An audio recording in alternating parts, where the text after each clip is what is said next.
बिस्मिल्लाहिर्रहमानिर्रहीम। Lesson number 19, the research design. इस lesson में हम डिफरेंट रिसर्च डिजाइंस पढ़ेंगे which we use for our research purpose. Research design क्या होता है? ये एक ऐसा फ्रेमवर्क होता है, ये ऐसा प्लान होता है, मास्टर प्लान होता है, ठीक है, जो आप बेसिकली बनाते हैं। एक स्ट्रक्चर फॉर्म होती है, एक फ्रेमवर्क है जो आप बेसिकली रिसर्च कंडक्ट करने के लिए प्लान करते हैं। और research design is a master plan. और इसमें क्या कुछ स्पेसिफाइड होता है? Methods, procedures for collecting and analysing the data. आप कौन से मेथड फॉलो कर रहे हैं, प्रोसीजर क्या फॉलो करेंगे डाटा कलेक्ट करने के लिए और उसको एनालिसिस करने के लिए। इट इज अ स्ट्रेटेजी और blueprint that plans the actions for carrying through the research project. कि आपने रिसर्च प्रोजेक्ट एक्चुअली लेकर किस तरह से चलना है, उसको कंप्लीट कैसे करना है, ये ओवरऑल आपका एक फ्रेमवर्क होता है आउटलाइन की फॉर्म में। This is the research design.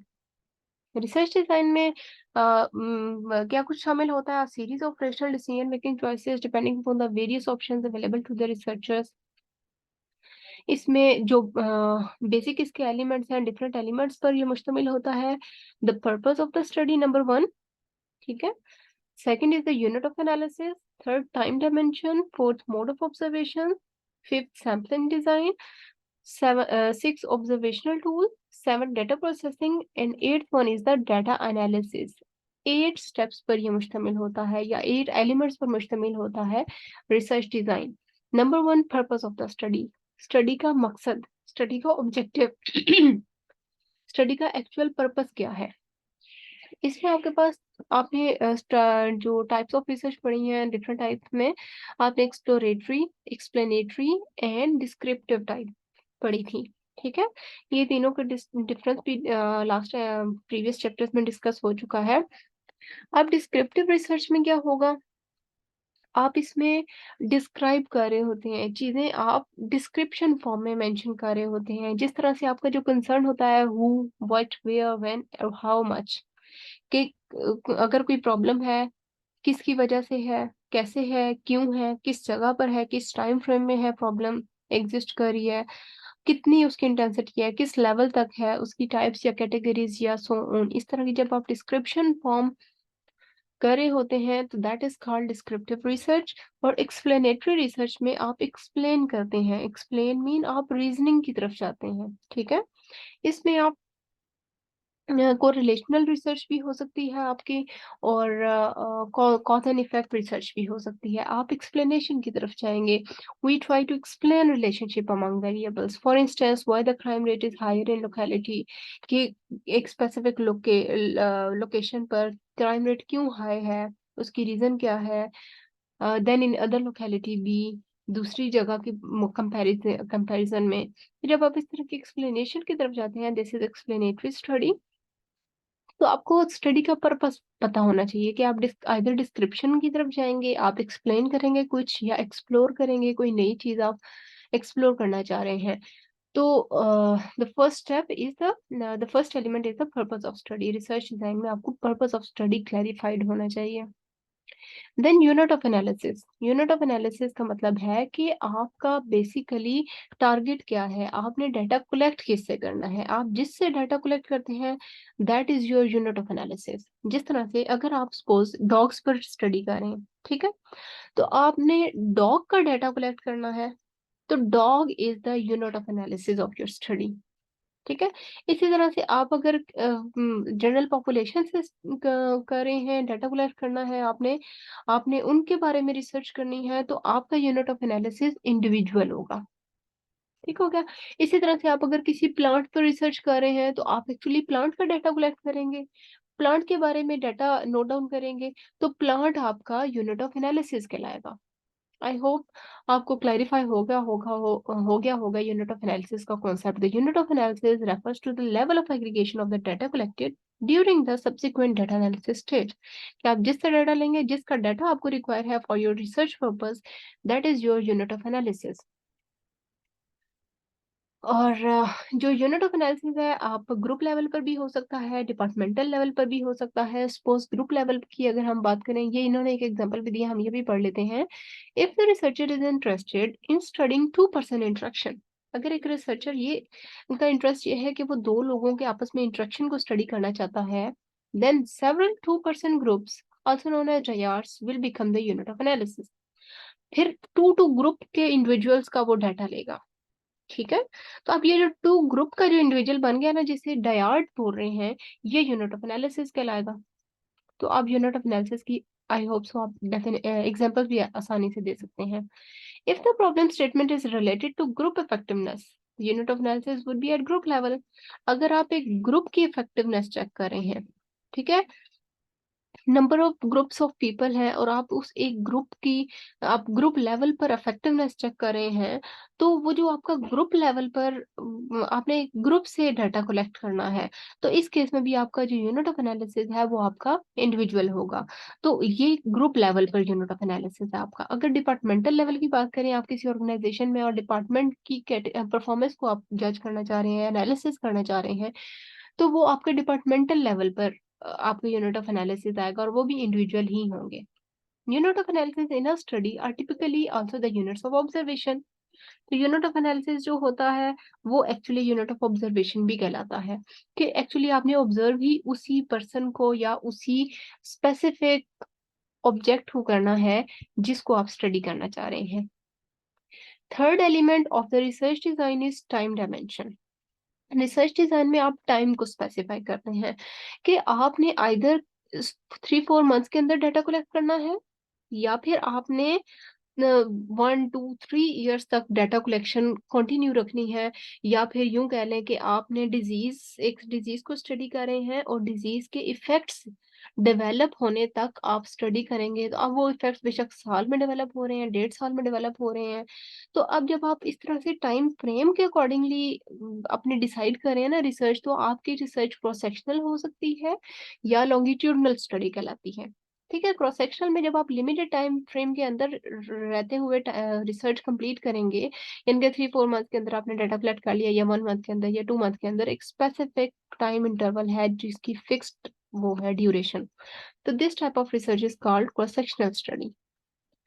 और अगर तो लॉन्गिट्यूडनल स्टडी कैसे होगी, कि अगर आपका टाइम फ्रेम इतना फिक्स नहीं है और लॉन्ग ड्यूरेशन के लिए, एक्सटेंडेड पीरियड ऑफ टाइम के लिए आप रिसर्च कर रहे हैं, डाटा कलेक्शन जारी रखेंगे, तो this type of research is called longitudinal study. For example, the researcher might want to study employees' behavior before and after a change in the top management so as to know what effects the change accomplished. कि अगर top management के change होने से पहले और change होने के बाद अगर आप स्टडी करना चाह रहे हैं, तो जब तक टॉप मैनेजमेंट चेंज नहीं होगी आप डाटा कलेक्ट करते रहेंगे, उसके बाद फिर आप कलेक्ट करते रहेंगे, तो ये एक लॉन्ग ड्यूरेशन की स्टडी बनती है। This is called longitudinal study. और इसमें दो किस्म की स्टडीज आती हैं, पैनल स्टडीज होती हैं, कोहोर्ट स्टडीज होती हैं। ठीक है, पैनल स्टडीज में आपने जिस तरह से ये जो ऊपर टॉप मैनेजमेंट वाली, ये एक पैनल स्टडी थी। ठीक है, आपने एक पैनल को ले लिया और उस पर स्टडी कर ली for long duration. Cohort study क्या होती है, जिसमें आप जो डिजीज है उसके इफेक्ट्स डेवलप होने तक डाटा कलेक्ट करते रहेंगे। तो सच टाइप ऑफ स्टडी, यानी कि आप इफेक्ट डेवलप होने तक जब स्टडी करेंगे, this is called cohort study. और इसमें फॉलो अप्स होते हैं कोहॉर्ट स्टडी में, कि आप स्पेसिफिक सपोज पेशेंट्स आए आपके पास, आपने 3 मंथ्स के बाद दोबारा उन्हीं पेशेंट्स को बुलाया और उनने जो स्पेसिफिक डिजीज से, सपोज कोविड ही, उसके इफेक्ट्स चेक किए, फिर 3 मंथ्स के बाद आप उनको दोबारा बुला लेते हैं, लेकिन आपके पास इंडिविजुअल वही होंगे। कोहॉर्ट स्टडी में आप दोबारा उन्हीं इंडिविजुअल को लाकर स्टडी कर रहे हैं डिफरेंट फॉलो अप्स पर। तो such type of studies are cohort studies. Next, fourth element of the research design is researcher control of variables. कि आप अगर रिसर्चर हैं, आपका कितना कंट्रोल है वेरिएबल पर, उसकी बेसिस पर आप रिसर्च डिजाइन डिसाइड करते हैं। तो इसमें आपके पास दो किस्म की आती हैं, एक्सपेरिमेंटल या x post facto design. Experimental research design या एक्स पोस्ट फैक्टो डिजाइन, इन दोनों का बेसिक कॉन्सेप्ट मैं आपको दे देती हूँ कि एक्सपेरिमेंटल रिसर्च में जो वेरिएबल्स को कंट्रोल करने का होल्ड होता है ना, वो आपके अपने हाथ में होता है। आप वेरिएबल्स को कंट्रोल कर सकते हैं, जिस तरह टेम्परेचर, प्रेशर, वहाँ की इन्वायरमेंटल कंडीशंस है, आप अपने अकॉर्डिंगली सेट कर देते हैं। ठीक है, आपको जो जो जिस तरह से वेरिएबल जिस कांस्टेंट चाहिए या जिस लेवल पे चाहिए, आप वो सेट करते हैं इन एक्सपेरिमेंटल रिसर्च डिजाइन। यानी कि आप लैब में एक्सपेरिमेंट करते हैं, तो लैब में आप टेम्परेचर, प्रेशर वगैरह आप अपने अकॉर्डिंगली सेट करते हैं, वहाँ का एनवायरनमेंट, वहाँ की चीजें अपने अकॉर्डिंगली सेट करते हैं। This is experimental research design, और इसको फील्ड एक्सपेरिमेंट भी कहते हैं या लैब एक्सपेरिमेंट भी बोलते हैं। एक्स पोस्ट फैक्टो डिजाइन में क्या होता है कि आपके होल्ड में नहीं होते, जो वेरिएबल्स होते हैं आप उनको कंट्रोल नहीं कर पाते, आप उनको कंट्रोल नहीं कर सकते, बल्कि जो नेचुरल कंडीशन में, जो जिस तरह से नेचुरल कंडीशन में हैपनिंग है, आप उसी को स्टडी करते हैं कि क्या हुआ, ये सारी कंडीशंस थी, इसमें क्या कुछ हुआ और कैसे हुआ। This is ex post facto design. ठीक है। In experiment the researcher attempts to control और manipulate the variables in the study. Researcher control करता है, मैनिपुलेट कर सकता है वेरिएबल्स को। Experimental studies can be contrived and non contrived. अब एक्सपेरिमेंटल स्टडीज कंट्राइव्ड भी हो सकती हैं और नॉन कंट्राइव्ड भी हो सकती हैं। ठीक है। अब कंट्राइव्ड स्टडीज कौन सी हैं? जो नेचुरल सेटिंग में कंडक्ट होंगी। ठीक है। Natural environment where work proceeds normally, that is non contrived setting. यानी कि आपकी आपकी कंडीशन ऐसी है कि नेचुरल है और नॉर्मली आप वर्क प्रोसीड कर रहे हैं, यानी कि आप जनरल पॉपुलेशन में जाकर आप उनसे डाटा कलेक्ट कर रहे हैं। नेचुरल थी, आपने कोई कोई वेरिएबल वगैरह कोई कंडीशंस कंट्रोल नहीं की। सच type of setting is called non contrived setting. और जो कंट्राइव्ड सेटिंग होती है इसको हम आर्टिफिशियल भी बोलते हैं, यानी कि आप आर्टिफिशियली खुद से एक कंडीशन डेवलप कर रहे हैं और आप उस वक्त कोई स्टडी कंडक्ट कर रहे हैं। Such condition is called contrived condition. यानी कि नॉन कंट्राइव्ड कंडीशन में पेशेंट आया, आपने पेशेंट से जो भी क्वेश्चनिंग करनी थी आपने उसका डाटा नोट कर लिया। जबकि नॉन कंट्राइव्ड, अगर हम कंट्राइव्ड सेटिंग की बात करें तो आप क्या करें कि पेशेंट आया, अगर आप उसका साइकोलॉजिकल लेवल चेक करना चाह रहे हैं या साइकोलॉजिकल इशू चेक करना चाह रहे हैं, ठीक है, तो आप अचानक से ऐसे हॉरर सी कोई सिचुएशन क्रिएट करेंगे। अब आपके हाथ में था, एक कंट्रोल में था वेरिएबल, तो आपने कंट्राइव्ड सेटिंग डेवलप कर ली। ठीक है।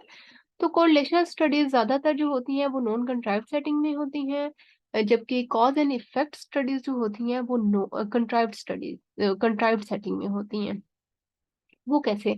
अब कोरिलेशनल और कॉज एंड इफेक्ट में क्या डिफरेंस है, ये पता हो, इसको अभी आगे मैं आपको बता देती हूँ। इससे पहले जो अभी मैंने एक्सपेरिमेंट से रेलेवेंट बताया था कि फील्ड एक्सपेरिमेंट या लैब एक्सपेरिमेंट, जैसे भी मैंने बताया, जब आप किसी स्पेसिफिक फील्ड में उसके अकॉर्डिंगली कर रहे हैं research conduct, that is field experiment, या आप उसको लैब एक्सपेरिमेंट भी कह सकते हैं कि विद इन द लैब आपने जो अपनी फ्रेम वर्क में जो आप स्टडी कंडक्ट कर रहे हैं, दैट इज लैब एक्सपेरिमेंट। अब दो किस्म की स्टडीज बताई हैं, correlational studies and cause and effect study. ठीक है, कॉज एंड इफेक्ट या कोरिलेशनल स्टडी। तो कोरिलेशनल स्टडी जब आपने दो वेरिएबल्स का आपस में सिर्फ रिलेशन चेक करना हो, either they have relationship between them और नॉट। ठीक है। जब आपने सिर्फ उनका रिलेशनशिप चेक करना हो कि उनका रिलेशनशिप है या नहीं है, पॉजिटिव रिलेशनशिप है या नेगेटिव रिलेशनशिप, तब सच type of studies called correlational study.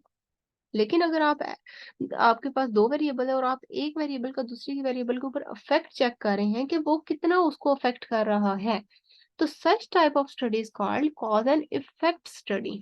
ठीक है। इसमें आप cause and effect relationship check करते हैं, कोरिलेशनल स्टडीज में आप कोरिलेशनल रिलेशनशिप चेक करते हैं।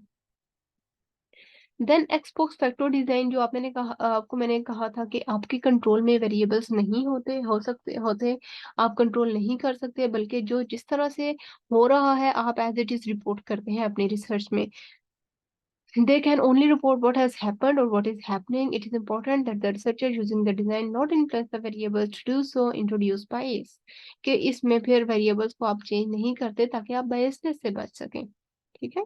Next, fifth element of the research design is choice of research design. आपने रिसर्च ऑफ डिजाइन क्या, मोड ऑफ ऑब्जर्वेशन आपकी क्या होगी, चॉइस क्या होगी आपके। मोड्स आपके कोई सर्वे रिसर्च भी आप कर सकते हैं, एक्सपेरिमेंटल रिसर्च हो सकती है, कम्युनिकेशन एनालिसिस, कोई कंटेंट एनालिसिस आप कर सकते हैं, कोई फील्ड ऑब्जर्वेशन या कोई केस स्टडी या फोकस ग्रुप डिस्कशन। तो ये सारे different types of research design है। ये आपके इंटरेस्ट पे डिपेंड करता है कि आपका मोड ऑफ ऑब्जर्वेशन क्या है, आपने ऑब्जर्व क्या करना है। बेसिकली जनरल पॉपुलेशन को करना है, सर्वे कहलाएगा। आपको एक्सपेरिमेंट कंडक्ट करना है, एक्सपेरिमेंटल रिसर्च डिजाइन कहलाएगा। अगर आप कोई ग्रुप ऑफ पीपल है उनमें कम्युनिकेशन कोई टॉपिक देते हैं, आप वो कम्युनिकेट करते हैं और आप फिर ऑब्जर्व करते हैं, तो दिस इज कंटेंट एनालिसिस। कोई फील्ड में जाकर आप कुछ कंडक्ट करते हैं, फील्ड का मतलब है लाइक आप पेशेंट से सिलेक्ट करते हैं तो आप अपनी फील्ड में जाकर डाटा कलेक्ट कर रहे हैं, रिसर्च कंडक्ट कर रहे हैं, this is field observation. Case study, आप एक सिंगल पेशेंट, सपोज उसकी हार्ट सर्जरी हुई है, आप उसको कोई वेल्व रिप्लेस किया गया है, आप उस सारे केस को एक्सप्लेन कर दें, this is case study. Research design, focus group discussion, आपने एक ग्रुप ले लिया, उस डिस्कशन अगर वो कर रहे हैं, आप उस डिस्कशन से रेलिवेंट आपने डाटा एक्चुअली कलेक्ट करना है, आप उस पर अगर कंडक्ट करें, that is your research design, focus group discussion. Then sampling design, आपका जो सैम्पलिंग डिजाइन है वो डिपेंड करता है कि आपने सैंपल कौन सा लेना है, ठीक है। पॉपुलेशन क्या होती है? Population element is the subject on which the measurement is being taken. आपने जिस टारगेट पीपल से डाटा कलेक्ट करना है, दैट इज योर पॉपुलेशन, ठीक है। अब उस, जिस तरह से मैं कहूँ, आपने कोविड-19 के पेशेंट्स से डाटा कलेक्ट करना है, ठीक है, तो अब आपकी जो टारगेट पॉपुलेशन है, दे आर कोविड-19 पेशेंट्स, ये आपकी टारगेट पॉपुलेशन है। अगर सिर्फ पॉपुलेशन की बात करें ना, स्टडी पॉपुलेशन की बात करें, तो जनरल आपकी ह्यूमन बींग्स है, human beings are your study population. अगर बात करें टारगेट पॉपुलेशन, तो अपने टारगेट किसको करना है? कोविड-19 के पेशेंट्स को, they are your target population. अब उन कोविड-19 में से आपने सारे के सारे कोविड-19 पेशेंट्स नहीं लेने, यानी कि पूरे पाकिस्तान में जितने भी रिपोर्ट हो रहे हैं, आप उसमें से एक सैंपल ड्रॉ कर लेते हैं, उस पर आप स्टडी करते हैं और फिर उसकी ऑब्जर्वेशन या टेस्ट आप सब पर जनरलाइज करते हैं। अब वो जो स्पेसिफिक टाइप ऑफ सैंपल आपने, सपोज ओवरऑल कोविड-19 केसेस कोई लाख रिपोर्ट हुए पाकिस्तान में, आप उसमें से 100 200 according to your study design select करके उन पर स्टडी करते हैं, एनालिसिस करते हैं, रिजल्ट जनरेट होते हैं, तो दिस इज योर सैंपल। तो सैम्पलिंग के अपने ही अपने एडवांटेजेस डिसएडवांटेजेस होते हैं। Different types of sampling design हम पहले पढ़ भी चुके हैं, आप मेरे प्रीवियस लेक्चर में सैम्पलिंग डिजाइन के लेक्चर ढूंढ सुन सकते हैं। Then observation tool, observation tool क्या था कि आपके पास जो क्वेश्चनायर है, या आपके पास वो कौन सा टूल है जिससे आप डाटा कलेक्ट करेंगे। डाटा शीट्स जैसे होती हैं, आप उसके ऊपर डाटा नोट करते हैं, ठीक है।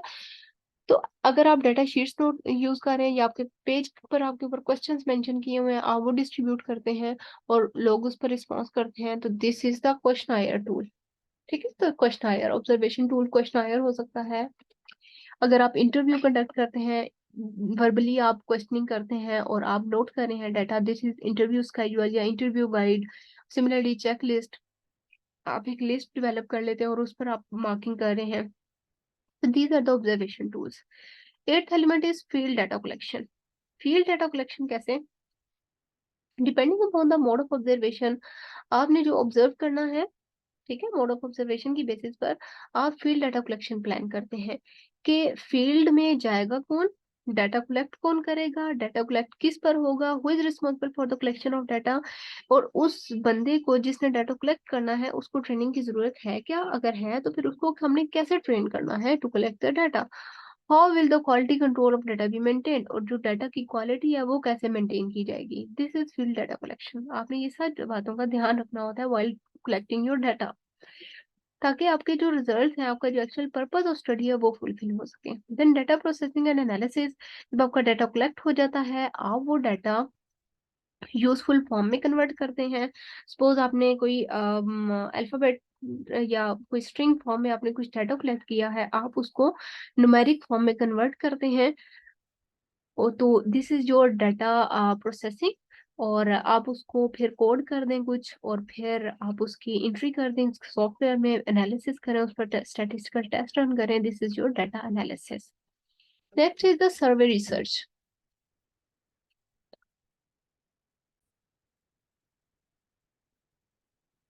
सर्वे रिसर्च में आपको रिस्पॉन्डेंट्स चाहिए, ठीक है। आप एक सर्वे करते हैं, सपोज किसी आप विलेज का सर्वे कर रहे हैं, वहां पर आप रिस्पोंडेंट से जाकर क्वेश्चनिंग करेंगे, आप इंटरव्यू ले सकते हैं, वर्बल क्वेश्चनिंग हो सकती है, या रिटर्न फॉर्म में आप उनके जिस तरह क्वेश्चन आया डिस्ट्रीब्यूट कर दिया और वो उस पर मार्किंग वगैरह कर देंगे।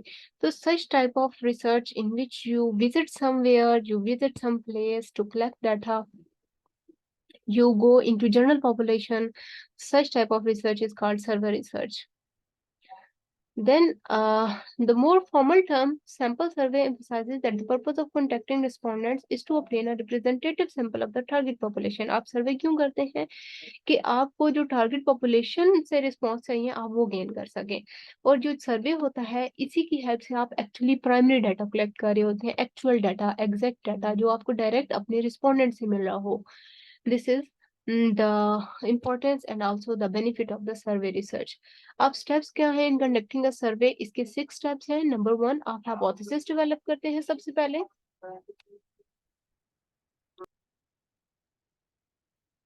सबसे पहले फर्स्ट स्टेप में आप हाइपोथेसिस डेवलप करते हैं। हाइपोथेसिस में वेरिएबल शामिल होते हैं। आप उसकी बेसिस पर आपको आप ये डिसाइड करते हैं कि आपने ईमेल करना है, इंटरव्यू लेना है या टेलीफोनिक कॉल्स के थ्रू डाटा कलेक्ट करना है। और फिर आप सर्वे क्वेश्चंस राइट अप कर लेते हैं जो आपको फिजिबल लगते हैं, यानी कि आप डाटा कलेक्शन टूल एक डेवलप कर लेते हैं। आप सर्वे क्वेश्चन रिटर्न फॉर्म में लिख लेते रिटर्न फॉर्म में सेव कर लेते हैं कि जो जिन क्वेश्चन की हेल्प से आप उस हाइपोथेसिस से रेलेवेंट डाटा कलेक्ट करेंगे। Then plan how to record data. Pilot testing आप एक्चुअली करते हैं। आप प्लान करते हैं कि आपके पास जो क्वेश्चन आ गया है, क्वेश्चनियर सेट ऑफ क्वेश्चंस आए हैं, आपने उसकी हेल्प से डाटा रिकॉर्ड कैसे करना है, कलेक्ट कैसे करेंगे और आप उसकी रिकॉर्डिंग कैसे करेंगे, यानी कि डाटा को सेव कहाँ करना है, किस तरह से रिकॉर्ड करना है। आप इसके लिए बेस्ट ऑप्शन होता है पायलट टेस्ट सर्वे इंस्ट्रूमेंट। ठीक है, आप सबसे पहले पायलट टेस्टिंग कर लेते हैं क्वेश्चनियर्स की, क्वेश्चनर की, कि आप थोड़े से रिस्पोंडेंट सिलेक्ट कर लेते हैं, जिस तरह 20-30 हो गए, 50 हो गए या फिर 40 हो गए। ठीक है, depending upon the population flow या फिर टारगेट स्पेसिफिक पॉपुलेशन फ्लो। आप उन पर उनमें वो क्वेश्चन डिस्ट्रीब्यूट करके उनका डाटा कलेक्ट करके उनको एनालिसिस करके उसकी रिलायबिलिटी, उस इंस्ट्रूमेंट की या उस क्वेश्चंस की, ठीक है, रिलायबिलिटी चेक कर लेते हैं। और फिर आपको जब वो रिलायबल हो, इट मीन्स कि आप इससे ज्यादा नंबर ऑफ पीपल पर स्टडी कर सकते हैं आप। तो anyways, next is decide on target population. जब आपने पायलट टेस्ट सर्वे इंस्ट्रूमेंट डेवलप कर लिया, डाटा रिकॉर्ड कैसे करना है, अब आपने टारगेट पॉपुलेशन का डिसाइड कर लेना है। सैम्पलिंग फ्रेम आपका क्या होगा, सैंपल साइज कितना होगा, आपने कितनों से डाटा करना है, किन से करना है, किन लोगों को टारगेट करना है जिनसे आप डाटा लेंगे। देन द नंबर 4, अब आपने सोच तो लिया कि मुझे फलां पॉपुलेशन से डाटा चाहिए। अब आपने उसको लोकेट भी करना है कि वो रिस्पॉन्डेंट्स आपको मिलेंगे कहाँ पर। ठीक है, सपोज आपने कोविड के पेशेंट से डाटा कलेक्ट करना था, तो आप लोकेशन क्या करेंगे, आप जहाँ पर कोविड के सेंटर्स बने हुए हैं आपको वहां से डाटा मिलेगा। ठीक है, आप जनरल पॉपुलेशन से अगर जाएंगे, बात करेंगे, आपको नहीं पता, कोई आपको बताएगा भी नहीं कैटेगरी के लिए कि आई एम कोविड पेशेंट। तो इसलिए लोकेशन आप डिसाइड करते हैं। Then conduct interview, carefully record the data. The fifth step, आपने डाटा रिकॉर्ड कर लिया था, फिफ्थ स्टेप में आपने वो डाटा कंप्यूटर में इंटर करना है। आपने डाटा सॉर्टिंग करनी है, डाटा क्लीनिंग करनी होती है, उसमें मिसिंग डाटा देखना होता है। तो ये आप डाटा पर प्रोसेसिंग एक्चुअली कर रहे होते हैं और फिर आप उस पर स्टैटिस्टिकल एनालिसिस करते हैं, स्टैटिस्टिकल टेस्ट अप्लाई करते हैं अपनी सिग्निफिकेंट फाइंडिंग्स या सिग्निफिकेंट रिजल्ट्स को चेक करने के लिए। नंबर 6, आपने ये जो सारा प्रोसीजर नंबर 5 तक 1 to 5 किया है, आप इस सब को एक रिपोर्ट फॉर्म में, एक डॉक्यूमेंट की फॉर्म में रेडी कर लेते हैं, यानी कि एक लॉग बुक की फॉर्म में, जिसे हम कहते हैं report. So 6 step is this one. This was all for today's lecture. Hope so lecture अच्छा लगा होगा। अच्छा लगे लाइक करें, शेयर करें, सब्सक्राइब करें चैनल को और बेल आइकन प्रेस करना मत भूलिएगा। Thank you.